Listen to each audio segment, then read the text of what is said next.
আবার তুলে দে।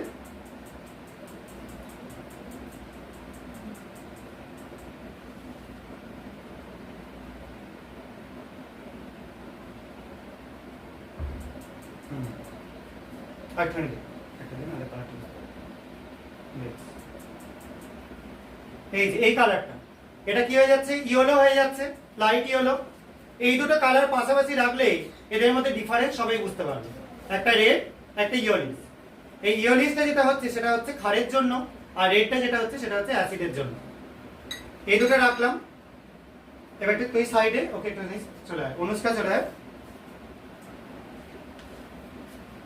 এখানে আমরা একটা অ্যাসিডের সলিউশন নিয়েছি, অক্সালিক অ্যাসিড, আগেই বলে দিয়েছিলাম এটা একটা উইক অ্যাসিড। তার মধ্যে ফেনলফথ্যালিন দেওয়া হচ্ছে।